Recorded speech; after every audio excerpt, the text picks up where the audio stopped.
할렐루야! 거룩한 습관 하루 한 절에서 천절까지. 말씀은 기적을, 말씀은 선한 일을 행할 능력을 갖춥니다. 오늘은 요한복음 14장 27절을 그림을 보며 암송할 텐데 먼저 말씀을 다 같이 읽어보겠습니다. 평안을 너희에게 끼치노니 곧 나의 평안을 너희에게 주노라. 내가 너희에게 주는 것은 세상이 주는 것과 같지 아니하리라. 너희는 마음에 근심하지도 말고 두려워하지도 말라. 요한복음 14장 27절. 요한복음은 예수님의 마지막 일주일에 대해 중요한 자료들을 많이 제공했습니다. 특히 요한은 예수님께서 산헤드린 공회에 잡히시기 전에 제자들과 마지막 유월절을 첫 번째 성찬식으로 보내면서 하셨던 말씀을 최대한 많이 증언해 주고 있습니다. 마치 마지막 만찬 자리를 생중계하는 듯합니다. 제자들을 향한 예수님의 위로나 도마, 빌립, 유다의 질문에 대한 예수님의 가르침 등이 자세히 기록되어 있습니다. 계속해서 예수님께서는 하나님께서 보내시는 보혜사 성령님께서 모든 것을 가르쳐 주시고 가르침을 생각나게 하시고 모든 것을 도와주실 것이라고 말씀해 주십니다. 그리고 세상이 주는 것과 같지 않은 평안을 주실 것이라고 말씀하십니다. 예수님께서는 제자들에게 보혜사 성령을 보내줄 것을 약속하시며 계명을 잘 지킬 것을 권고하십니다. 또한 진리를 가르치시고 생각나게 하시는 성령의 사역에 관한 교훈을 말씀하시면서 예수님의 제자들이 이 세상에서 누릴 평안은 세상이 주는 평안과는 다르다고 말씀하십니다. 예수님께서 이 세상을 떠날 것이나 남은 자들이 근심하거나 두려워하지 말아야 할 이유는 예수님께서 평안을 끼쳐주시기 때문입니다. 이것은 하늘의 평안이며 신령한 평안입니다. 요한복음 14장 27절을 암송하는 저와 여러분은 예수님이 주신 평안을 누리며 암송해 보시겠습니다. 먼저 그림을 보며 그림의 포인트를 설명하겠습니다. 예수님의 손이 평안을 주시고 평안을 너희에게 끼치노니 곧 나의 평안을 너희에게 주노라. 세상의 근심 덩어리 불완전한 평강 내가 너희에게 주는 것은 세상이 주는 것과 같지 아니하니라. 얼굴을 찡그리고 근심하며 너희는 마음에 근심하지도 말고 두려워하지도 말라.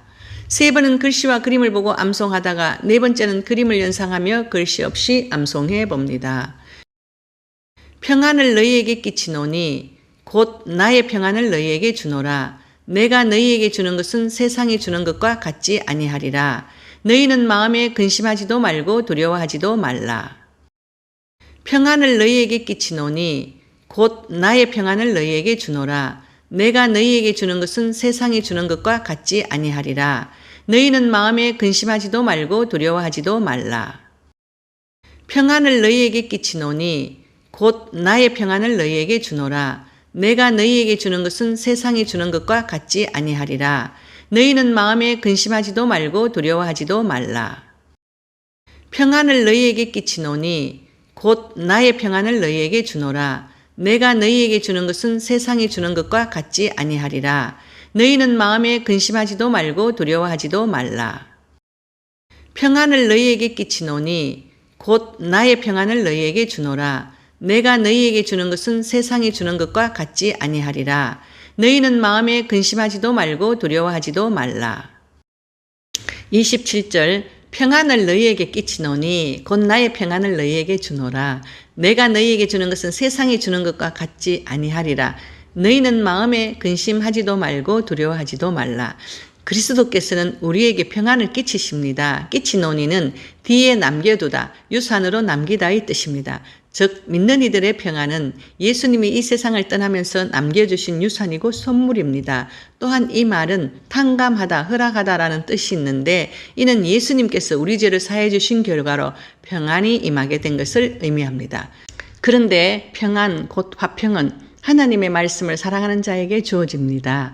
주님께서는 음과 금은 없었지만 제자들에게 가장 좋은 것, 곧 그의 평안을 유산으로 주셨는데 이 값진 유산은 하나님을 사랑하는 자에게만 주어짐을 우리는 기억해야 합니다. 유대 사회에서 샬롬이라는 인사는 평안 또는 평강이라는 뜻으로 유대인들이 만났을 때, 헤어질 때, 그리고 떠나보낼 때 하는 인사였습니다. 본절에서 주께서 평안을 주노라고 하신 것은 단순한 인사의 말씀이 아니고 헤어짐을 슬퍼하는 제자들을 위로하심과 더불어 성령의 오심으로 인하여 누리게 될 평화에 대하여 말씀하시는 것입니다.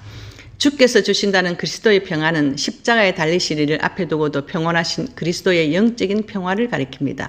이 평안은 예수께서 십자가에 자신을 희생하시고 피 흘리심으로 더욱 깊이 있고 완전해져 생명을 주는 평안이 되었습니다. 즉 외적인 환경에 좌지우지되지 않은 평안입니다.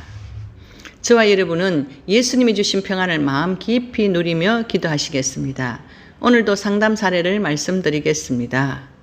필리핀 저희 신화의 선교센터를 관리해주고 센터 아이들의 식사를 만들어주는 현지인 여집사님이 있었습니다. 어느 날 그 집사님이 갑자기 사람을 전혀 못 알아보고 말도 못해서 그 당시 함께 있던 그 집사님의 딸이 울고불고 저에게 연락이 왔습니다. 그래서 제가 한국에 있을 동안이라 전화를 기도를 해 주었습니다. 제가 전화하는데 제게 알게 해주신 하나님께서 그 집사님의 할머니가 우상을 많이 섬겨서 그 우상 사단이 그 현지인 집사를 주관하고 있다가 이 집사님이 예수님을 믿고 새벽 기도 때마다 I love God이라고 고백하며 하루에도 몇 번씩 I love God이라며 사랑의 고백으로 사단 마귀가 질투를 했다라고 하나님께서 말씀하셨습니다. 그래서 사단 마귀가 그 I love God이라는 그 하나님을 사랑하는 그 고백을 듣고 이제 물러가면서 이 집사님에게 치고 나갔기 때문에 말도 못하고 사람도 못 알아보고 정신이 잠깐 없었습니다. 근데 제가 다시 기도해 주면서 그 집사님에게 예수님 이름으로 사단아 물러가라고